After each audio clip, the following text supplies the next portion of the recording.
welcome to, oh man, my head's getting cut off. Welcome to Blockchain Basement, the best daily streaming show on Twitch. My name is TJ. We're gonna have a really good show for you guys today. I missed you guys on Friday. So much good news. Well, I don't know if it's good news. So much news in the crypto industry going on. I'm gonna touch on some of that because I kind of missed out talking about it. A shout out. We're gonna have a really good show. We have Kelly Kellum from Baylab Academy, Prepper Crypto, bringing the truth. Biscuit Jesus. Not shown on camera right now because he's adjusting the camera, doing his things that he always does. We love him. And the one and only beautiful Ali joining us here today. And of course, you guys in the chat, both on the tubes in the attic and in the basement. We love all you guys. Riddle with Pun, Manawalk, Big Hands Dan, Corey Harden. Corey, I hope you watched the morning live stream today. You got a shout out, and I took your advice that you sent me on Twitter DMs for a special on the merch. So also in the attic, we've got Future Crypto Whale, Mike Volmer, Mike Olin, Steven Urban, Paul Mark, Zach Spatty, Mike JMZ, Carnivore 2222, Mr. Moho Ryzen, Manawalk, Ace Hedera. Did you call them the attic? I did. I like that. Yeah. Basement in the attic. That's Basement good. in the attic. That's why, and we flipped the chats right here. So, because I do realize I read from the bottom up. So basement gets priority on chats. Love you guys. Because you guys did notice on the first day we were streaming that I was reading less of your chats, and I don't want to disappoint you guys. I did the same on Friday. I felt bad. Yeah, and we are in focus on the wide, right? Let's see. Yeah, maybe it's just my eyes. I can't tell. Yeah. So anyway, gonna start with this video. Poor BJ. We're gonna start with this video of the lizard man himself. I think did you guys watch? Did you play this on Friday? Yeah, we did on ATB. Okay, so yeah, you guys covered this a lot on a lot of the other channels. If you guys don't, subscribe to ATB, make sure to go follow Around the Blockchain channel. Subscribe to that as well. A lot of great conversations. And if you guys are watching at home right now, we are live, everywhere. So if you're on Twitch, we love you guys, but hit the follow. I know they're different, but I'm going to talk to some of the other audiences right now. Hit the like, subscribe, turn on notification bells. Yes. If you're listening on your drive, we absolutely love you guys. Thank you for doing that. You can leave us a review on whatever platform that is. But as always, hope you guys enjoyed your weekend, Super Bowl, blah, blah, blah. Let's talk crypto. So I'm going to play this again, even though you guys talked about it. I just thought it was crazy. We'll move through this pretty quickly, and we'll talk some alien stuff. We'll talk some CPI stuff. We got a pretty interesting week, a little bit of a pullback going on. Not too surprising necessarily with the CPI coming up. And I feel like we're leading with the alien story. This is exactly. The alien leader himself, Gary Enzler. Some people call him Lizard Man. So I did hear somebody say they saw him lick his eyeball during this interview. So let's listen to this real quick, and then actually, I wonder if this will get us a copyright strike now that I think about it. But anyway, let's listen to this. Chair Enzler, it's great to see you. There's a phrase online where they say, let us know if you can hear it in the chat too. So for those who are uninitiated into what happened here, tell it to me like I'm 5. What was Kraken doing, and what was the problem that you were trying to solve?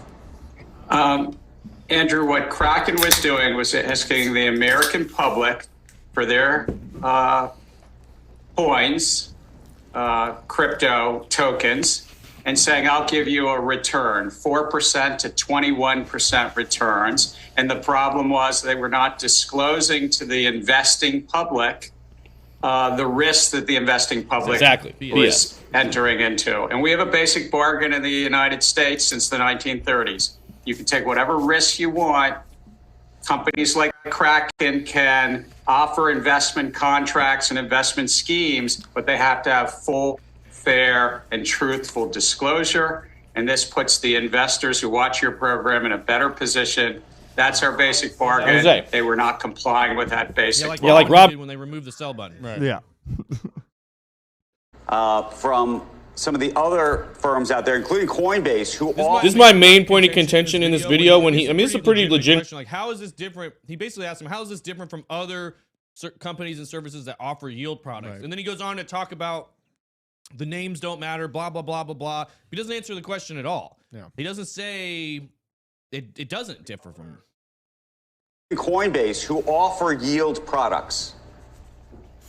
Whether you call it, the labels don't matter. Long ago, Supreme Court Justice Marshall said this so eloquently.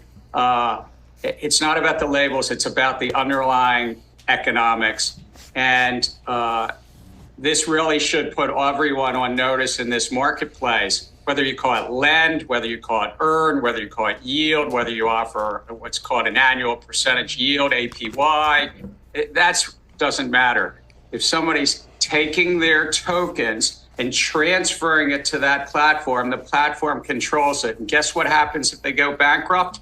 You stand in line at the bankruptcy court. There's a saying Exactly. That's what banks do. Oh, hey, Yoda. That's pretty fun. Wow. Yoda does not approve. He knows aliens when he sees them. He's using the course on Gary Enzler right now, saying, this guy's a liar. We need to stop him. So he goes on to ramble. Basically says at some point, all you have to do is fill out a form on the there's no problem with companies offering these services. We just need you to go, fill out a form on our website, pay the SEC, and it's total BS. It's not the way it works at all. Basically, he says everybody should be on notice that offers these type of products. We're going to be coming after all of them, whether you're Coinbase, whether you're Kraken. When he says earn, he's referring to Gemini Earn. When he says yield, he's referring to a lot of other companies that call it APY. And my issue is they're not doing any distinction. They're not having any separation between the Celsius, the BlockFi, what FTX was doing. They're just lumping it all into one big category. And again, trying to enforce laws after the fact. I guarantee if they had reached out to Kraken and said, hey, we just need you to fill out these disclosures and then everything you're doing is going to be absolutely fine, then, they would have just done that. But that wasn't the case. I think what happened with Kraken had a lot more to do with other information they were trying to get with them about their customers. Like Ben mentioned on the live stream, I think last week, Kraken has a lot of old Bitcoin whales, people that have been trading for a long time. And Jesse Powell does a great job of defending his customers and their rights when it comes to the U.S. government overreach, when it comes to asking for information on Kraken customers. So I think if I had to guess, I don't think their earn program was a significant portion of their business, not nearly as important as maintaining the old whale traders that use Kraken. Right. So rather than fight the SEC on this in a very costly, lengthy battle, they just said, you know what? We're going to pay the piper. Here's $30 million. We're going to shut it down. Just get out of our face. Stop pestering us. And I think they were using, again, it's all posturing. It's all political circus showmanship to try to say, look, we won. The SEC's winning. We're helping crypto. I don't think I have the image on here, but somewhere... Maybe I do. Let's see. Let me see. No, I don't think I do. Somewhere there was a picture. I think Taco shared it of Gary Gensler protecting us from bad things, and he's he missed Celsius and BlockFi and 3 Hours Capital and FTX and all these things that really hurt the American people, cost them billions of dollars. He's nowhere to be found. He was actually having dinner with these people and still not protecting anybody. And then, nobody at all getting hurt from the Kraken yield services. Actually hasn't even been in any threat of insolvency or anything. They've actually got everything covered one-to-one. They are doing everything correctly. And that's the one he's going to shut down. So it's just, it's frustrating to me. It pisses me off. TJ, yes. You're saying that they have everything covered one-to-one. So you're saying they're in a better position than every bank in the United States of America. 100%. Yeah, by 99.99%. Exactly. That's what's so frustrating. Kraken is one of the exchanges doing everything right. Way better positioned than banks, as you said, that aren't they push people to put their money in the bank. That is, I think, a pretty risky proposition there. So, what I think is humorous, because I know this was coming up over the weekend when they're talking about Cardano, and I feel like the second that Gary Gensler looks at Cardano, he's going to be like, well, people are investing their money and they're expecting a return. Where the thing with staking, specifically on chain like that, is I can set up a pool. But if I don't have delegators, it doesn't do anything. Right. You could be a delegator and not have a pool. It doesn't do anything. So it literally is a mutualism that happens. Exactly. Therefore, not a security. Right. Yeah, but and also that's going to be impossible to him. And it's also extremely well documented, well disclosed of exactly the relationship that's going on. You can't really be... And I guess the argument they're making is these people aren't giving full disclosures on what staking is. But I guarantee if you look at most of their websites, they do. They give a lot of information of where the yield is coming from. So I don't know. I'm frustrated. Let's be honest. Part of the reason I wanted to watch that video is I needed about a minute and a half to eat my lunch. Yeah, I mean, on Friday having to cover it, I was clearly very frustrated. And I think that the most aggravating thing to me is the missing parts of Gary's calendar that likely included those meetings, even more meetings with FTX. He already has, it's already known, Tom Emmer broke it, that he gave FTX a no action relief at the beginning of 2021. And and then everything happened afterwards. We're still dealing with the political donation clawbacks. We're having to deal with the political leaders that were hired using those funds to advertise themselves with.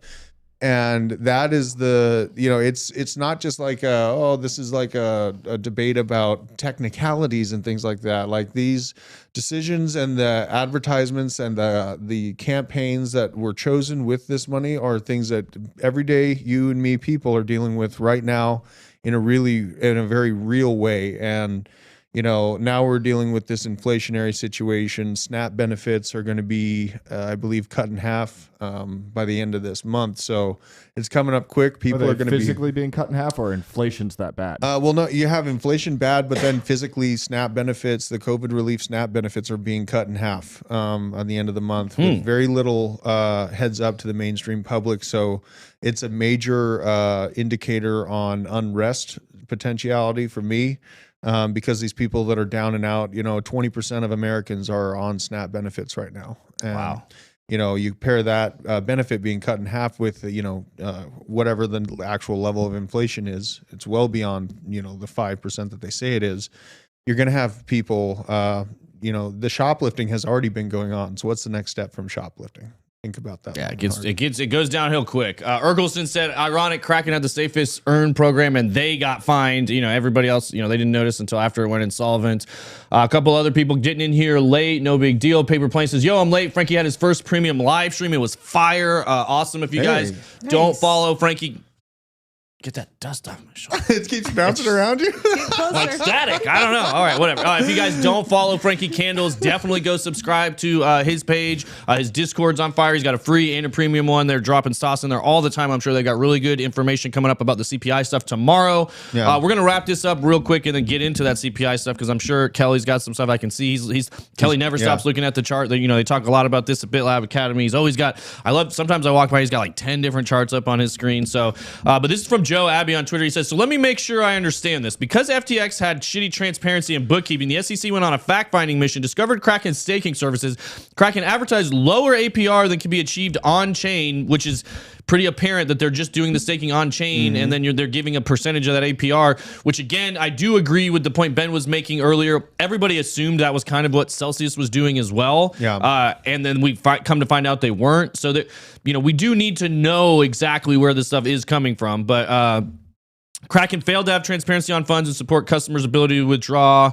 SEC ready to enter the chat saw another FTX and filed a complaint. Kraken thinks, let's kibosh this before we get to depositions. Kraken replies with, hey, can we just settle? I'll shut it down. SEC takes a victory lap. Everyone in proof of stake chains gets nervous. Yep. And then Golden Staking buys the dip. So we saw a lot of this started happening middle to end of last week. We saw the prices react almost immediately saying, oh, they're going to kill staking. They're going to attack proof of stake. They're not going to shut down proof of stake. This is all about defending mostly staking on stable coins, which if you guys didn't watch the BitBoy morning live stream, Ben and I talked about this pretty good amount during that stream. And we've been talking about this for probably over a year at this point, saying like, take your yield on stablecoins while you can because they will not let it continue. It's a direct threat to their main business, which is bonds and the US dollar itself. They don't mind if people are holding USDC or stablecoins in general, dollar-backed stablecoins, but they don't want people getting higher returns on those stablecoins than you're getting from government bonds. They need you to stay in government bonds. I'm not an expert when it comes to bonds, but the more I look into it, the more I understand, government bonds is what drives pretty much all markets and all economies. It's what governments survive on.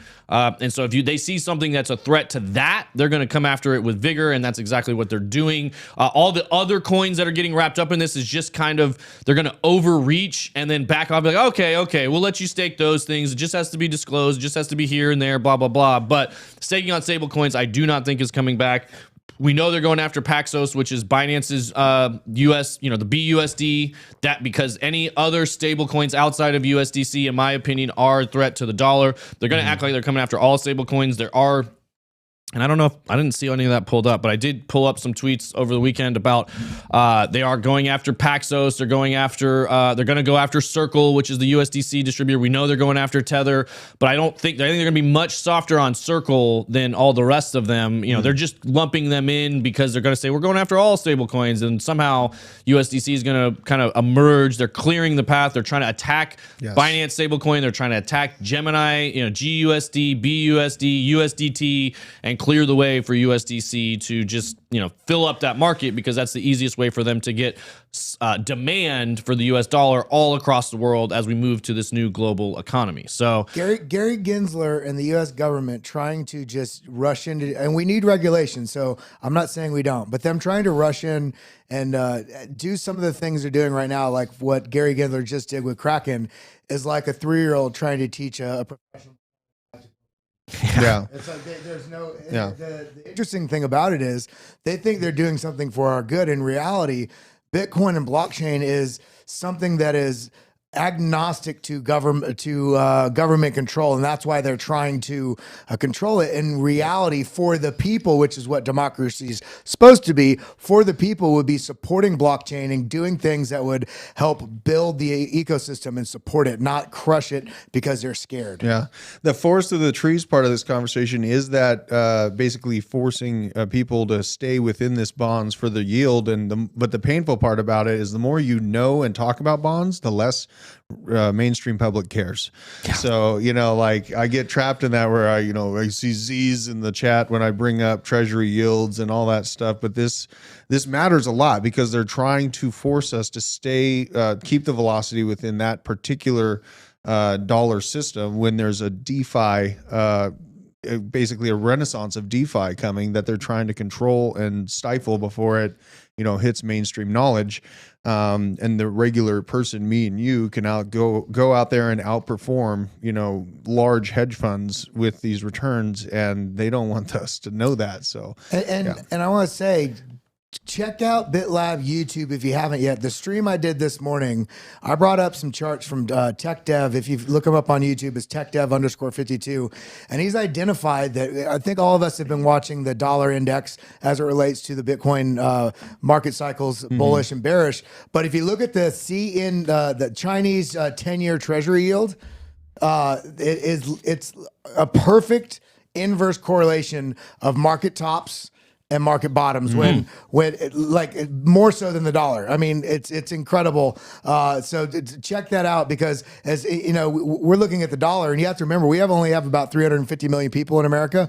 It's I don't even know, was it like 1.7 billion or almost 2 billion in China? It's right and their there, economy, even though they've been hurting lately, since the pandemic, what they do is going to have a deeper impact on what the global liquidity is, and that's essentially what we're looking at when we're looking at bonds and treasury and how government policy is dictating monetary policy and individual nation states. But if we look at Chinese and the U.S. monetary policy, and we look at the dollar index and we look at the Chinese yield, we can understand where the liquidity is going in the market. Is it risk on or is it risk off? And that's why it's important to take note of these things. Yes, absolutely, man. I know it's a boring subject, but it's worth understanding. Like, you should share. He's got a great graph. I know we can't share this right now, but share that on BitLab Academy later. Yeah. Well, we got to get you NDI'd in so we can start pulling up your computer as well, Kelly. Yeah. Shout out T-Dollar, said Happy Monday is getting to listen live for the first time instead of 2x. Keep up the great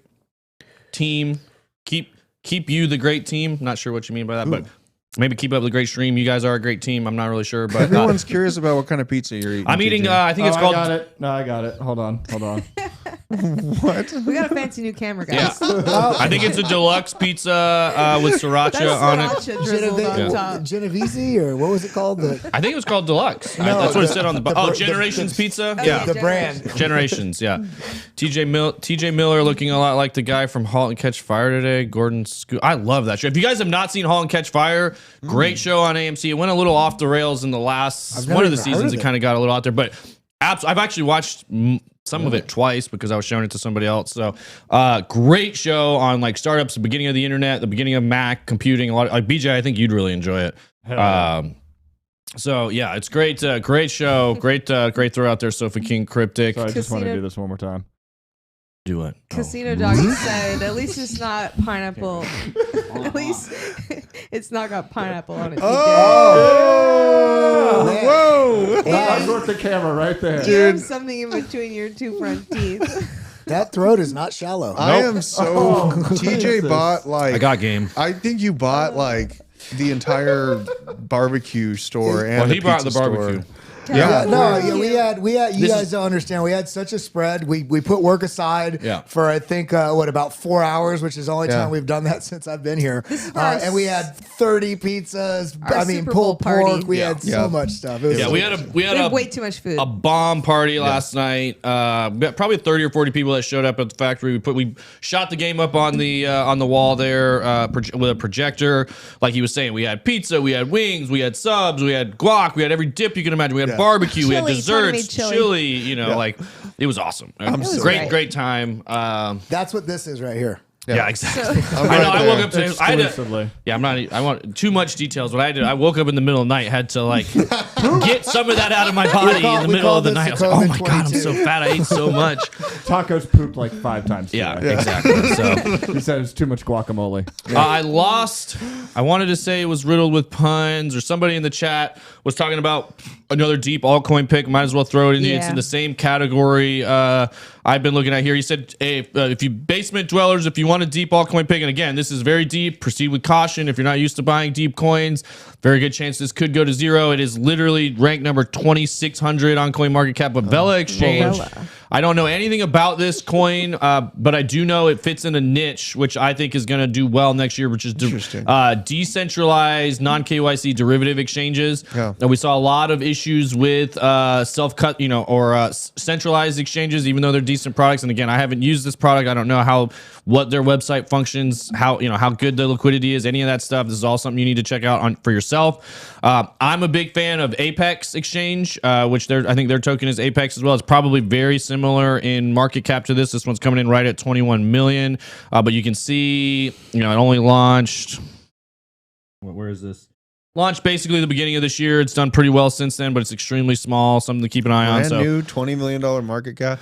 Like, these are the types of plays, like, when I bring up plays like this, people are like, that's not going to take over everything. It's not that you're looking for something to take over everything. You're looking for it to be riding a strong narrative at the right time with the right speculation. I mean, you don't put 85% of your portfolio into it. You put like something like that. You put probably, I would say, some division of 1%. Yeah, 0.5%. You know?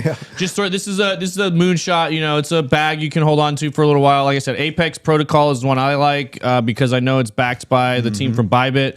It comes in even smaller. It's under $10 million market cap. So this is one I've kind of shared with you guys before. I think there's a link in the description to use it. Where is OP at right now? And Apex is part of their partnered at least in some capacity with Bybit too. Yes, right? Same team, same developers, so they have strong backing. Exactly. They know how to do derivatives exchanges. They've been doing it for a long time, and they're good developers. So that's part of why there's several in this category. Ben mentioned DYDX this morning. A lot of you guys like GMX. GMX is a little bit dicier in my opinion, but this one here, like I said, just wanted to keep an eye on. And thanks for giving us Vela Exchange if you guys want to check that one out too. So you gotta give a little alpha every once in a while. So somebody was asking about optimism. Well, yeah, I just wanted to. It looks like it's even better. Like I bought a little bit at 238 and it's at 215 right now. Ooh. Dude, I might want some more. Yeah, getting spicy. Let's see who's on a big dip right now. Let's see that we could get it. Yeah, Optimism on a 13% pullback. Yeah, 215 down 30% for the week. And I think I told you guys this when you're starting to have that FOMO kicking. I admitted mine was actually kicking, and I don't hold any optimism right now. And it's feeling like, it's running away. I don't know if it's ever going to come back down. And the Bitcoin has a little bit of a pullback, 3 to 4%, and then boom, you got a 30% pullback on Optimism, which had been one of the top performers. Mina is the one I'm kicking myself over right now. I wanted to buy Mina Protocol a couple weeks ago. I watched it go from like 73 cents to 83 cents in about an hour, and I was like, I'll get it on the next pullback, and then it just has no chill. It's not pulling back. It's up to 91 cents right now. But Mina, a zero knowledge application, smart platform, basically. So another category. 2 categories I think are going to do extremely well this next bull run: self-custody exchanges and zero knowledge, proof projects. Projects with zero knowledge. So. Those are 2 things I'm keeping an eye on. Hedera Hashgraph was really fun to watch. Pumped over the weekend, yeah. Dude, this thing has been really fun. I trimmed a little bit of profits off, but like, I don't know. I definitely am going to be moving more funds into Hedera in the short I'm not term. going to lie. I have a very, very bearish bias right now. Yeah. Because I'm waiting on the $30,000 that was stolen out of my Coinbase account. Yeah. I'm hoping that I get that back through the Coinbase $1 million protection deal that they do. So I'm wanting the prices just to drop. So this ends up being a silver lining for me. There you go. Any updates on that, or is it I just got it. I got an progress? email. It's always pays to be a squeaky wheel. I got an email that they basically said that there's nothing they could do because it was digital assets. They can't reimburse. And I said, however, on your website, I'm paying for Coinbase One. Coinbase One is supposed to eliminate fees when you do not actual exchange trading, but if you're doing like the DCA stuff where it automatically buys, so you have no fees on that, and you're supposed to get up to $1 million protection for unauthorized access on your account. And I'm very security conscious. I had but at the end of the day, I got scammed, and it was a very, very elaborate process that they went through. And as soon as in the middle of it, as it was happening, I kind of like, well, if this is a true thing, if this is as it said on the phone and on the because I got an email from help@coinbase.com. It wasn't if that was a real email. So somehow they had hacked into my Gmail account, which I was unaware of. So that's how they confirmed that. Long story short, they scam my ass. So Happens to the best of us. So it happens. It was all I can do now is go through the process. And when I wrote them the email on that, and I said, listen, et cetera, it was said by the support that I should be covered because of this, and I have Coinbase One.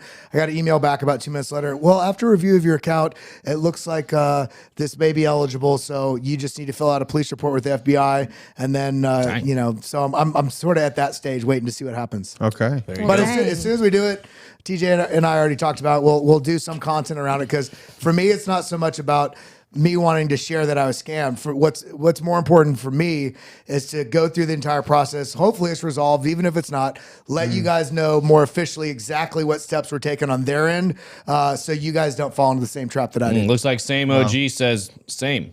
I got it. One of those fake from Coinbase too. Also, shout out. Where did it go? Shout out to Steven Urban. He said he picked up some Mina at 76 cents, took profits at $1.09. Thanks for looking out. Woo. Well done. Yeah. Good job taking profits too. Also, Chemistry Bro, welcome in. He's also late, coming from Frankie's Premium Discord. I heard it was fire. Also, I'm sure you've told us this before, but for some reason I missed it until you said it in the earlier stream. I didn't realize you were in the UK. Didn't realize he was another he's a good lad, chap. Yeah. Cheerio. Those are my British words. Dude, I opened my Coinbase account just now, and the first time I've ever seen this, it was a gigantic advertisement for how much I can earn on staking with USDC on Coinbase. Really interesting. I wonder if that fat number. Oh, wow. He's rocking a whole. You don't care if I say it? I don't know. Can you zoom in on this? Well, I don't know if you want to show your profile. Yeah, I mean, speaking of getting scammed, but he's rocking a whole fat 13 cents in that Coinbase account. 100x long. That's brutal. But this is an account that I trade with, so it wasn't everything I have, but still, you feel it. I mean, that's brutal, man. I'm sorry to hear that. I'm hoping for you get your stuff back quick. Yes. On the note of what we were just talking about with different, like I said, I think the narrative is going to be strong for non-KYC self-custody exchanges because of what we went through and zero knowledge. And this was a tweet from Mason Versalis I don't know if it was over the weekend. Yeah, February 11th. I shared it out. And this is something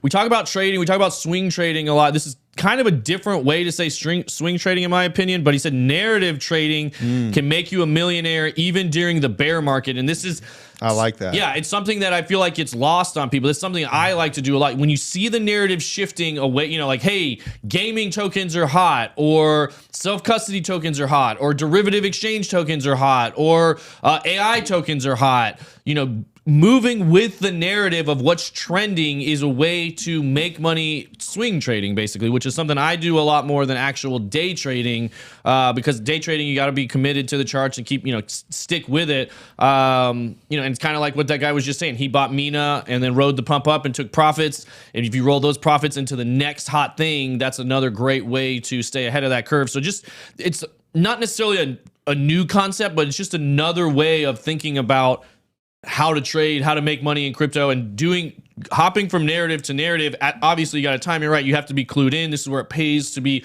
taking in a lot of information and knowing what the narrative is. For me, I get a lot of this information from Twitter. There's also different narratives on different platforms. I know he's big on TikTok. I'm sure there's big narratives there. I think gaming tokens will be pretty strong in the next cycle as well.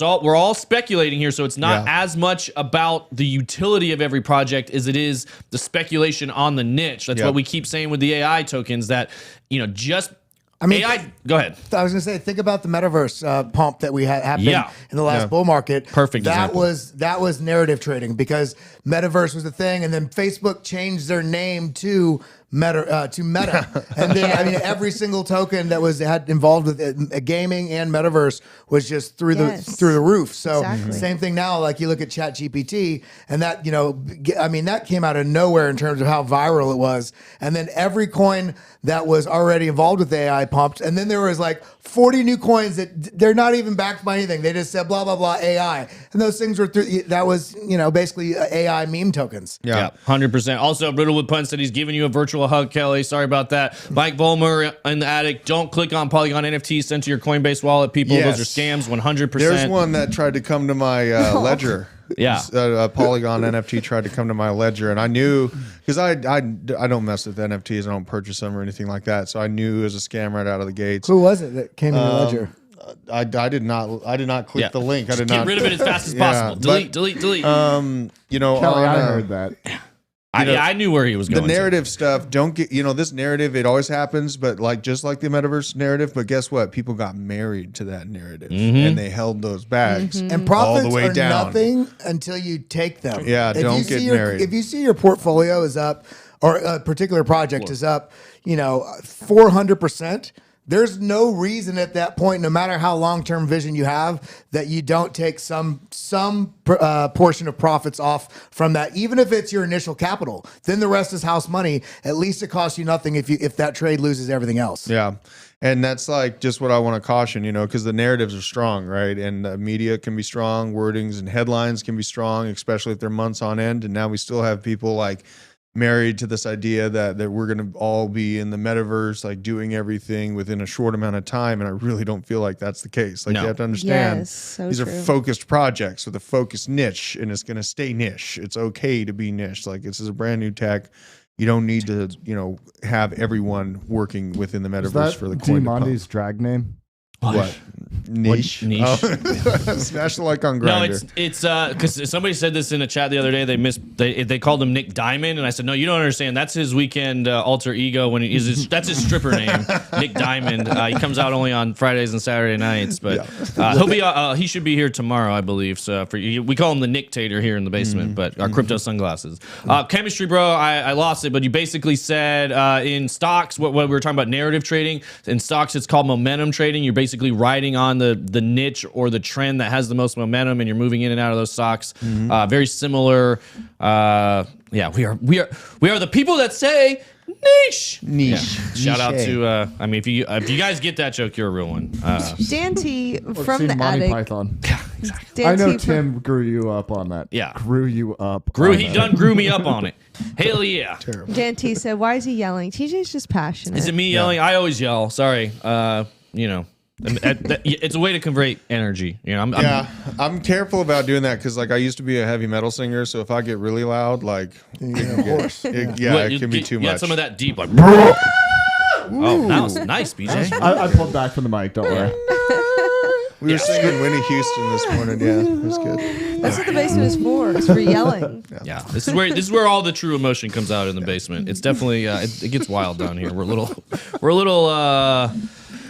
I don't know how to say it. We're all off the special rails down here. A little off the rails. Coming back to some things to watch this week, I want to talk CPI. Obviously, a lot of people, we should have thrown this in the title just because it sounds good and scary. It's not really not that bad. But first weekly death cross ever. 5 things to know in Bitcoin this week. Why aliens will eat your dog. Yeah, there you go. Drew's much better at that than I am. But do you guys notice this sort of crossing of narratives in the last week and a half? Golden cross, first Bitcoin death cross. Well, multiple time frames. It's why you got to be aware of 100%. it. Just ignore the headlines and just Satoshi was an alien. Mm-hmm. Yeah, he's here to reclaim his Bitcoin. I had so much fun with this. Oh yeah, I do want to talk about this alien stuff too because it's so ridiculous in my opinion. Like somebody, MC Moreland, he's in our chats a lot of times. He made a great point. Like, intergalactic stellar race, that does interstellar travel comes to Earth gets shot down because we have superior air technology. Like, yeah, that makes sense. Anyway, they can bend the space-time continuum, but something that doesn't break the sound barrier.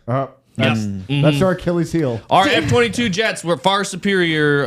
Not saying anything. Those are pretty badass jets, but yeah. I'm there. Have you guys seen Independence Day? Where's the force field? Where's Randy Quaid when you need him? Yeah. I also was talking about Dennis Quaid. Dennis Quaid. No, I think it's Randy. Randy Quaid. I don't remember. God damn you. Dang, and then the Pluto Alliance. I was all over Twitter bringing up Pluto Alliance as a potential perpetrator for these little red balloons. So also, if you guys are watching us on Twitch, we really appreciate it. But if you could at least hop over, give us a like on YouTube. We are trying to grow the YouTube as well. That's where the real distribution is. And we want Palpatine. Do it. Do it now. Do it. I can actually do that one pretty good. Do it. We're obviously YouTube gets the message out a lot better. We're trying to spread the word for crypto and Bitcoin adoption, trying to help everybody make money in crypto. So if you guys are watching it, smash the like and tell us. I'm behind on comments. I owe you guys. I haven't done my Friday. I've been very busy. But let us know in the comments what kind of stuff you enjoy, what you like about the show, what other kind of topics you'd like us to talk about. And sorry, big hands, Dan. I'm asking a little too much. Well, you know what? Sit on your hands then. I gotta warn you, TJ. I ruffled a few feathers on Fridays. Well, not too many feathers, but they were asking me about American and Chinese dominance over the next 30 years, and I had to hit them with the truth. And sometimes hit me with the truth. Yeah, what was it? So statistically, we're on trend for China to overtake the U.S. economically in the next 30 years, but allegedly, but they don't take into account the formation of Bailan, which is the massive revolution that's happening within the country because they've taken away the right of self-protection and the people actually being a potential threat to the government. So now people are partaking in Bailan, which is the refusal of taking part in the economic system as a whole. So you have government programs being rolled out by China to get people to start smooching and dating and making babies again because their one-child initiative came back to bite them. Well, it became cultural, like that culturally. They're used to only having one kid now. So even though it was instituted by the government, it's not just a cultural thing. No, it's not cultural. Listen, it was instituted and it became programmed into the culture. Yes, that's what I mean. I'm not saying they chose it, but I look at China as a much larger scheme. I mean, it's one of the oldest civilizations on Earth, if not the oldest. So, it's a pretty new concept. And if the statistics. What is that? That was me. Sorry. If statistically things stay at status quo, then yes, they will overtake the American economic system. But the major conflict that, in my opinion, is already here is going to expand. They will not get Taiwan, and you will see Kevin McCarthy swirling drinks with the Taiwanese president next year. So. Yeah, I was gonna say you're doing all the things. What? They're watching us. They're watching us. Toddler aliens. Drew, is Drew gonna upload any videos on Rumble? I do. Yeah. Okay. You might be in the wrong spot on my Rumble account. Go to my main profile, which only has like 23 followers, but I get like a few hundred views each video. And then there's another channel that has my head that's got a Bitcoin shaved into it. Yeah. If you go there, you're in the wrong spot because that's the one that the videos don't get uploaded to. Why don't you just his account on OnlyFans is called Rumble. And smash the like on Grindr if you find me there. But other than that, no, you're looking for the Gaston with the haircut. And, You're looking for my main profile picture on Rumble. Yeah. All right, real quick, let's move through some of this news. Bitcoin confirms the weekly chart breakdown. We kind of touched on that with the death cross. To Kelly's point, it's just a different time frame. I think a lot of this has to do with more macro. Charts and macro tend to align. We were due for a pullback. We've been talking about filling that CME gap on this channel for quite some time. It'd be great if we could pull all the way back down to that gap and fill it right now. Somebody asks about some of the higher ones, or there's one I think between up around 27 and change, close to 28. They're like, oh, isn't this one gonna fill? And it's like, yeah, on the way up, but if we need to fill the low ones first, and then it kind of gets rid of that magnet, makes it easier to move up. So we'll get into the charts a little bit more in a minute. Sunday night musings shared it, BTC report, but key points, weekly OB, January high taken, 200-day moving lining, or 200 moving average lining up with prior consolidation. You know, we had Big Cheds on the channel Friday on BitBoy Crypto. He was awesome. Yeah, he did a great job. We're going to definitely have him back. That guy was awesome. You know, and then they're talking about here, most important CPI print arrives. The macro landscape is set to be dominated by one data point this week with February 14 release of the CPI for January. So that's coming out tomorrow.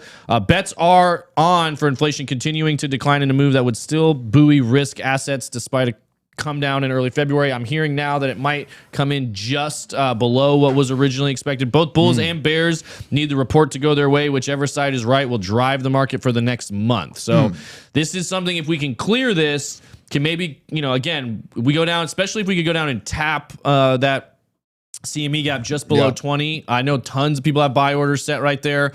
So if we could hit that and then move up, that would be great. It clears the path to, again, we need to go back up towards 25. If we can clear 25, that turns into a really strong support, and then we can start moving up towards 28. Maybe hit that CME Gap over the next month. It's interesting that they're saying we'll drive the market for the next month. Yeah.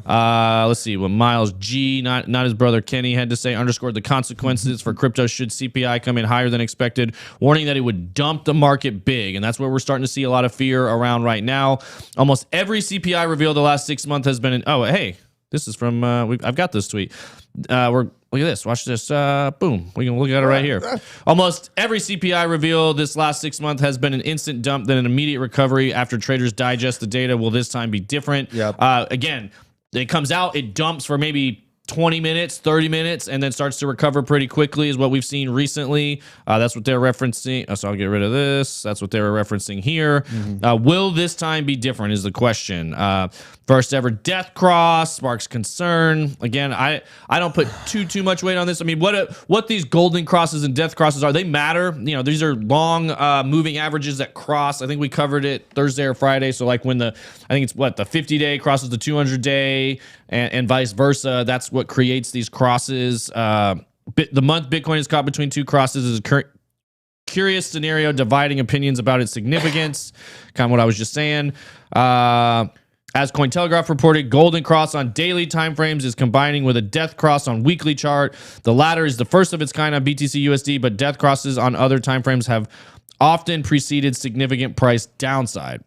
So I want to come to you with this one, Kelly. Like what? Because they say significant price downside, and to me, you know, like significant is a very relative word, right? What is a significant downside? Is moving down to 20 significant? Because we were close to 24 and change not too long ago. So what are you seeing chart wise? And do you put a lot of weight on some of these golden, you know, like they sound really sensationalized, right? Death cross, golden cross, like they sound great and terrible. Great headlines. Yeah. How much weight should we really be putting on these things? Well, we're pushed up. We broke out, of course, on January 20th, just above the macro downtrend that we've had for about 14 months.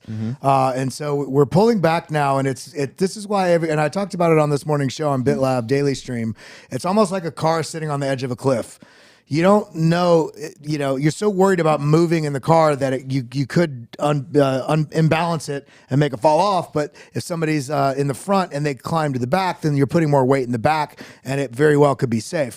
But we're sitting right literally at the edge that could be the most bullish thing. And this is so confusing about the markets. Because it's retesting support, right? It's retesting support, but the narrative right now is very fearful. And, you know, and especially with the CPI coming in, I just wanted to shout this out. I should have shared this in the thing with you, but U.S. quietly revises Q4 inflation up. So this happened yesterday.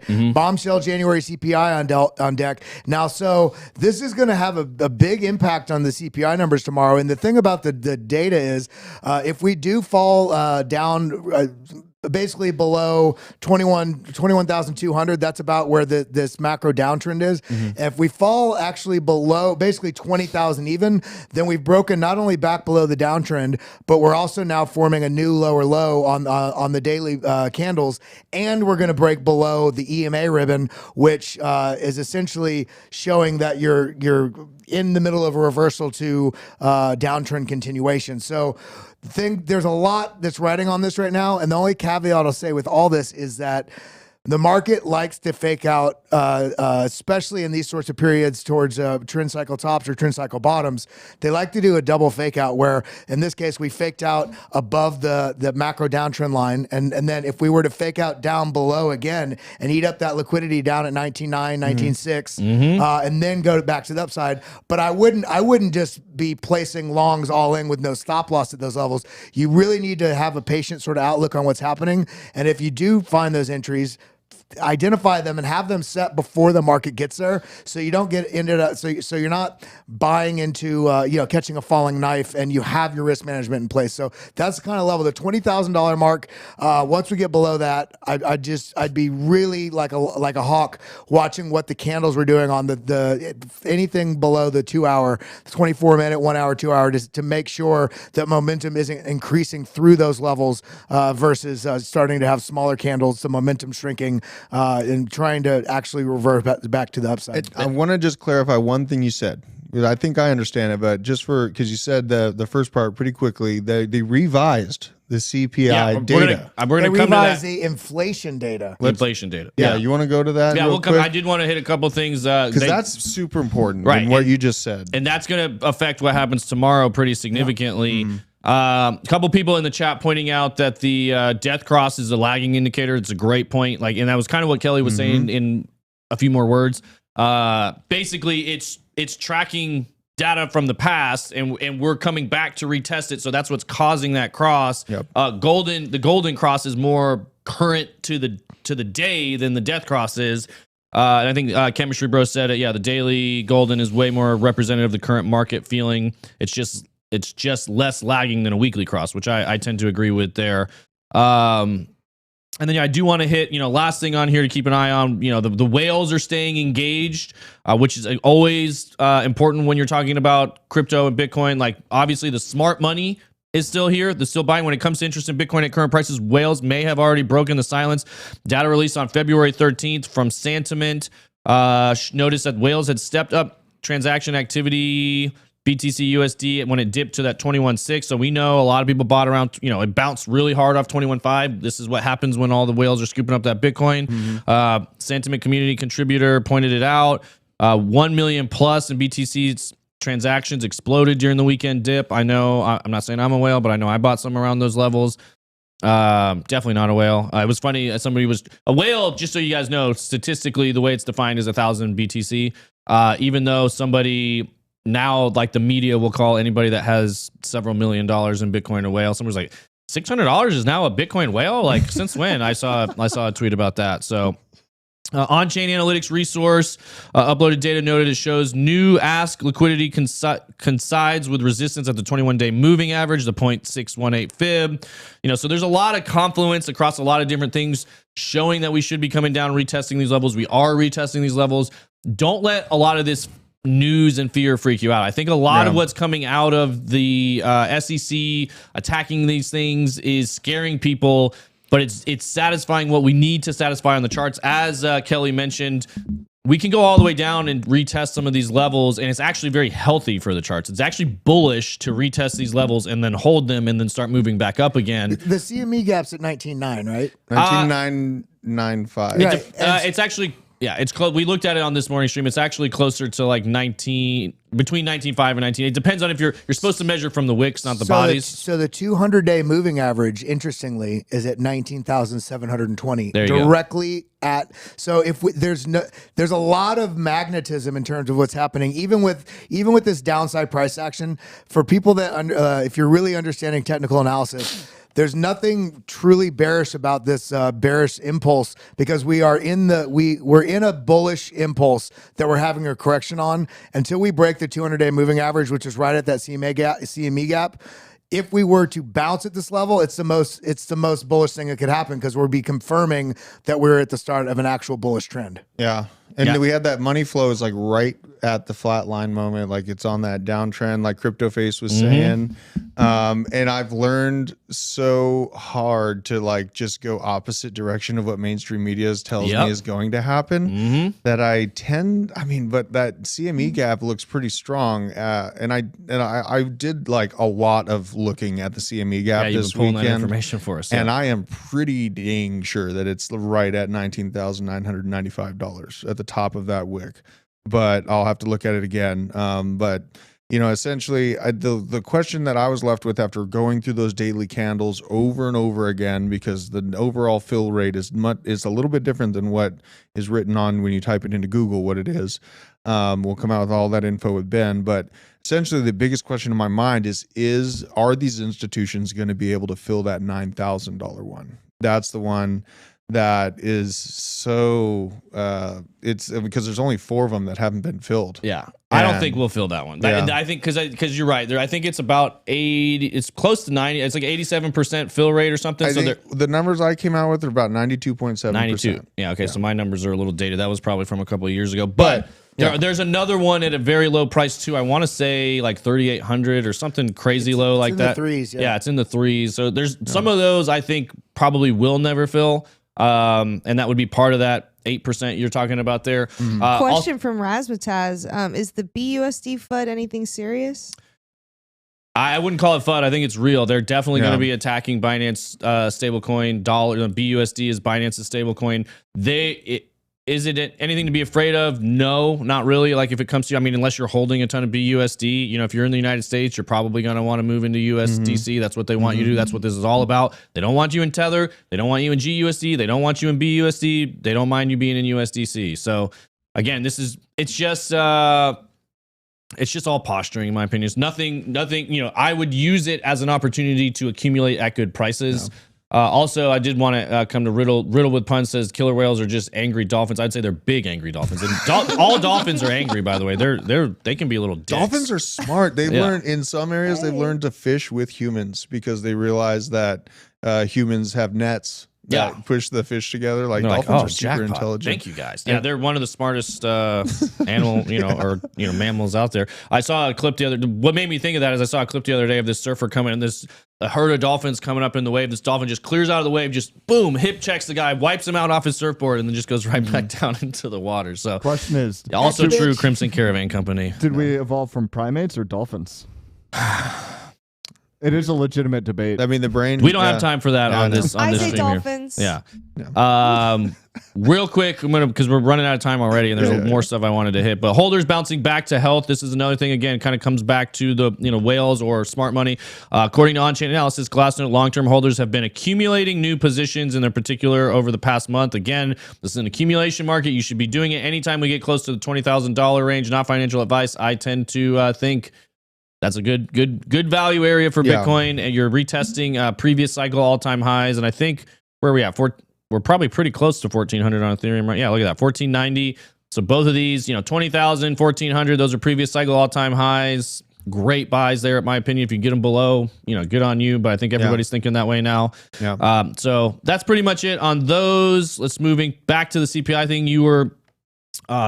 Kelly and Drew were talking about earlier. This was over the weekend. CPI was just revised up to 0.1 month over month versus minus 0.1 month over month, which again, this cracks me up. This is like a negligible change, but it's going to have major ramifications when it comes to markets, the way markets react, all that kind of stuff, which was in line with expectations, meaning it was the expectation or what was set was 0.1 and everybody was expecting it to come out a little bit above 0.1 and then they just revised it up. So now it's going to meet expectations. It's all weird the way all that stuff works. It doesn't really matter. And it matters, but what is expected versus what happens, the only thing that really matters is what happens. But if they set the expectation differently, that really changes the way the market reacts to things. Yep. Had the print come out hot, the market would have been in a much different place. This is also in line with what the Cleveland Fed predicted, which is 0.63 higher than expectation. So they were saying it was going to be higher than expectation. So I don't know. Do you think we're going to see some serious fireworks tomorrow after the CPI? What do you think, Kelly? True. I think we're going to have a little bit more downside. A little dipski. A little dipski, and a little bit of period of cool off because of the fear in the context of all markets right now. Yeah. Yeah, I tend to agree, and like we covered earlier, generally speaking, it dips while people digest the information. Again, if it dips right down to support and holds, I think that'll be bullish. It could happen. Razzmatazz says it doesn't really matter because it's a fake number. Yeah, all the numbers are manipulated. They're cooking the books, man. Yeah, they There's are like cooking the books. Donnie said, Every time I see Steve Carell making that face, I hear him screaming Kelly Clarkson. That's funny. And this was something I sent to some of the research team. I want to start grabbing this graph here that shows the total money supply. Start keeping an eye on this as we're going forward. So while everyone is being kept busy with crypto FUD, inflation, recession, unemployment, and other distractions, the only thing that really matters isn't even being talked about in our circles, the global money supply. And this is something I've tried to track for a long time. This is Satoshi Flipper. We run the risk of boring people, but this matters a lot. This is kind of boring, but you can see here, obviously. But where's the price going? Pay attention to this. Look. This is the global money supply. As they print, prices go up. As inflation goes up, assets appreciate, obviously. Right. So here is when they were tightening the most, and they were reducing the world money supply, basically, or tightening it. Yeah, look how little they were able to reduce it by, and then it starts going vertical again. They reduced it by this much, and that's what wrecked all markets. Crypto markets, stock markets, commodities markets, all markets got wrecked by this tiny little dip. And all right, send it back up, send it back up. And then all of a sudden, boom, everything's been going well. So if you don't think this is going to continue, I would think you're not really looking at the graph here, because this is only 2005 through 2024. Again, this is why we've got insane inflation right now. Look at that, and this is not just the U.S. This is globally. So we know central banks. 2003. Well, good point. I was just pointing at this, but it starts before this. That little dip that was in 2022. It looks like. Yeah, this is November 2022. Right when the whole market bottomed, basically, right after midterm elections, right after, when Bitcoin bottomed, stock markets got wrecked, everything's seen a pretty strong recovery since then. We know there's we talk about the Fed a lot. That's obviously the central bank that has the biggest impact on the US dollar. Obviously, there's central banks all over the world that work in tandem with the Fed. This is a graph that's showing all of that. And as the global money supply continues to increase, asset prices go up. That's why I'm always saying your house isn't getting more valuable. Your dollars are getting less valuable. It's all supply and demand. The more dollars that are in circulation, the less buying power they're going to have. When you do something like this, and I mean, this is really it's even hard to tell because this is probably logarithmic, but the money supply of just US dollars between 2008 between basically 2020 and 2022 is more or less doubled. Let's see, this is 80 trillion to, and this 104, is global, so 104. Trillion. So it's not quite double here, but the US dollar, that's what I'm saying. You can't tell, but from here to here, basically US dollar supply has absolutely doubled. Yeah. So anyway, just something to keep an eye on. Obviously, this matters more, and we're going to check on. This is, like he said, it's kind of boring, but we're going to check on this from time to time. It's kind of like watching the DXY, in my opinion. Yeah, and I'd want to just, it may appear boring at first because we haven't been exposed to it. We're in crypto. We're used to seeing vertical lines and waiting for new all-time highs and stuff like that, and the ebb and flows. But the overall money flow and how bonds are related to different governments and what their economic outputs are, that matters quite a bit. I mean, you saw what happened when production slowed down in China and shipping container costs went vertical. It looked like a meme coin, right? It did. And now you have, constraints on wheat are coming. That's going to be the new eggs, right? So if you know these things ahead of time, then you know what to fill your pantry with or what to grow in your garden. These things matter physically to you, ahead of time. So, and to put it simply, and this is very simply, when you think about treasuries and bonds, the government is trying, when you have higher interest on those than you have on risk on assets, if money's coming out of the stock markets, the economy's not in a bullish trend, and you start seeing bond interest rates go up and the value of, the engagement with them going up, bonds and treasuries are essentially governments trying to incentivize you to give them money so that they can operate. Okay. And they're giving you an incentive through whatever their, 2-year, 5-year, 10-year yield is to, and so when you see money flocking from traditional assets that tend to give pretty good returns into bonds, that's a institutional and smart money gauge as to if there's going to be higher returns in treasury and bonds, then that means the outlook is very negative on risk on assets. Right. Yes. Right. And so they're trying, like you said, it's all incentives, and yeah, it's getting interesting out there. Speaking of the money, what you got, PJ? What are you Trying to get Kelly to talk into his mic. Oh, He's talking under the mic. under the mic. Come on, It's just, it's like right in my face. I don't want to say what I feel like. Get up in Well, there. you can lower it, can't you? Yeah, we we have the technology. I'm going to be putting sheep on my land, pooing, not cows, but I got to make a fence first. So. And if Big Hand Dan said he's buying chickens, goats, and other crops. Yeah, chickens and goats, very, very resourceful. Crimson Caravan Company, 100 pounds of rice, 50 pounds of beans, a closet full of water, and a gun case that's loaded. I'm still not content. See, look, we got a bunch. Look at those guns. I got him.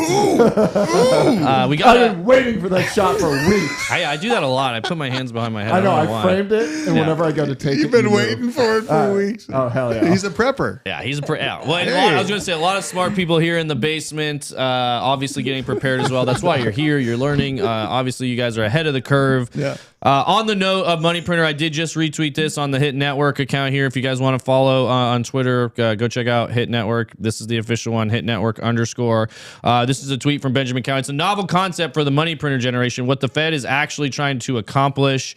How to make money. Oh, you have to work. Tier. Oh, wait, you can't see it. Oh, hold on. Oh, okay. move me. Yeah.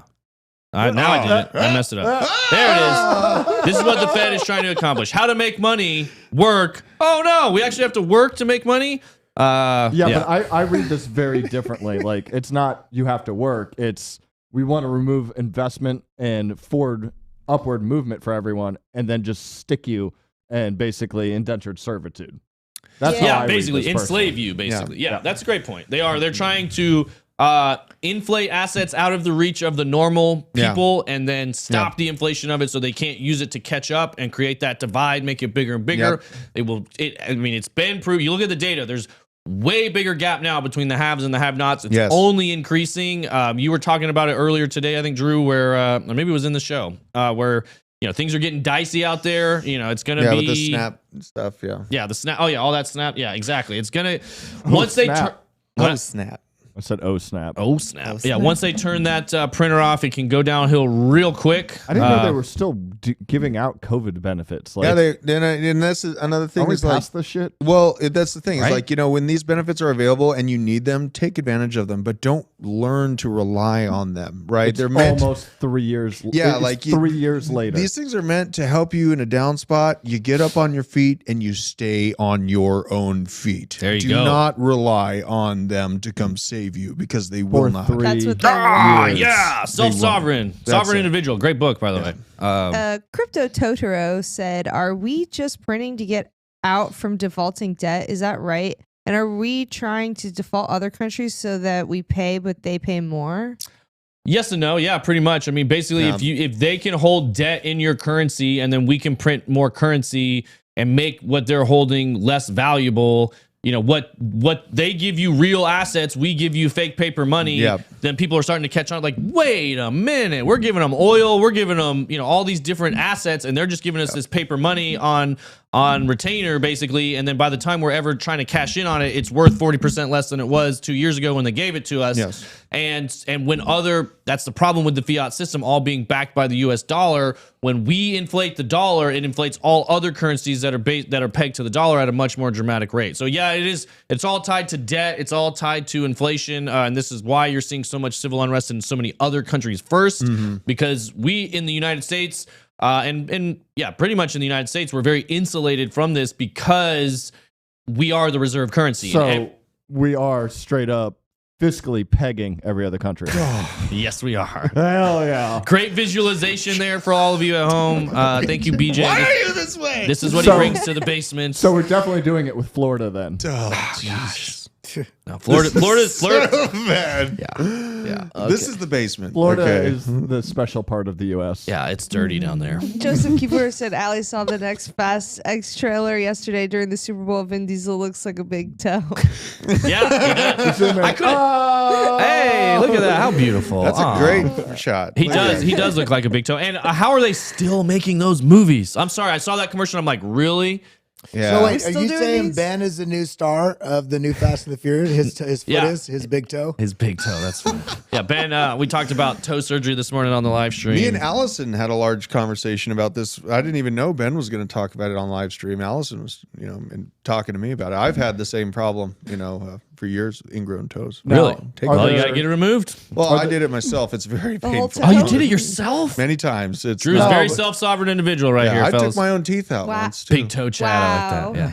Ouch! You took your own teeth out? When I was a young kid, I was afraid of the dentist so bad I used a flathead screwdriver. Oh my god! He's like a 3-year-old with a pack of cigarettes rolled up. I into had his sleeve, three smoking cigars. I had 2 adult sharp teeth there, so I had another one come through, and I was so scared of the dentist and institutions that I decided to take matters into my own Take a hands. flathead screwdriver to your own mouth. This is not dental advice, Yeah, everybody. yeah, exactly. We've really migrated from not financial advice to not dental advice. Yeah, it devolves quickly here in the basement. Once you start talking about pegging, there's kind of no recovery from that. So, real quick, I'm just going to throw this out there. This was just interesting to me. Justin, SEC launches investigation into the Mormon Church's $100 billion secret investment portfolio. I doubt they're going to do anything productive here, as the SEC doesn't. They're probably just going to get paid off, which is what they love to do. But this is where they should be focusing their energy, in my opinion. Maybe and actually providing some kind of framework for digital assets, but I don't think they'll ever do that. I just thought this is interesting. For those of you who don't know, the Vatican, another one with an insanely huge bank. They run their own bank, and it's very sketchy. Yeah. Maybe we'll do a deep dive on some of this stuff at some point. I mean, here's the story from. I want to wake up tomorrow. Yeah, I know. That probably would get us canceled. So anyway, I just thought this was interesting. Yeah, interesting side note. Yeah, just Our TVs just black out. I know, right? This is for when you guys are bored on your own time. Just start reading on religious entities, banks, and what they do with their money, and they're all nonprofits, and Keep going. We're gonna have Rumble on Yeah. the sign outside. It was actually one thing that was interesting. There was one of the Robin Hood movies that was a newer, current. I watched. I think it was on HBO, and they actually got surprisingly close to this subject in that movie, where the Pope or the Cardinal or whoever he was, kind of the head guy of the church at the time, obviously was the one that who's the main character? The king, is it King Philip in Robin Hood? They were fighting with. Oh, I haven't seen that. And he was basically doing it all on behest of the Vatican, basically. And the real evil character in that movie was, I think he was the Cardinal or whatever. But anyway, not Men in Tights. One of the more current ones with who's the guy from The Kingsman? I think was the main. He was the main actor Michael in it. Caine? Oh, Colin something. Yeah, one of those guys. Who it was. Anyway, it was actually a pretty decent movie, pretty good action movie. It's where it's the one in the commercial where he shoots 3 arrows at the same time. It's pretty good movie if you like action. But I was surprised. I was like, man, they're getting a little real with this stuff here. I'm surprised. So anyway, you guys can check that movie out too. Again, look up well, I'm not going to keep saying it because we probably could get in trouble. Yeah, But, let's. little thing to leave you guys with before we roll out. We're running out of time here. Gotta go finish some other stuff up. But things that Gary Gensler has not protected retail investors from: Terra, FTX, BlockFi, Celsius, Voyager, HODL, Grayscale products, countless other scams. Things Gary Gensler has protected retail investors from: making money. Facts. Thanks, Gary. You're the worst. We all Thanks, hate you. Gary. We hope you lose your position and your power. You're a liar. You're a snake. You know what you're doing. You know what staking is. You're being intellectually dishonest, and you deserve to lose your power and your seat in office. And I'm glad people are finally starting to take shots at you. And your days are numbered. I don't know if we're ready for a raid. We are. Shout out to all of you guys in the chat, both in the attic and in the basement. We love. Hey, look at. Oh, we got Crypto Pooper in there. That's funny. Yeah, I saw him. Mike I saw Olean, that. Steve Urban, Mike Volmer, Sack Nasty 86. Adam Mantium, Casino Doggy Poon 78 Div, Hellfire Spawn, Riddle with Puns, Corey Harden, Big Hands Dan, Bradley Free, Manowak, Red Robles, Razmataz, Crypto Toro. Yeah, Richard that's every a, time. that's a good one. I like that. Well, I always want to say Toronto when I read it. Totoro. Yeah, Totoro. Sophie King Cryptic. Help! I already said Aztec World 12. We love all of you guys. We'll Yes. see you back here tomorrow. CPI prints first thing in the morning. We're gonna get some action. Hope you have your buy orders ready. Goodbye. Peace.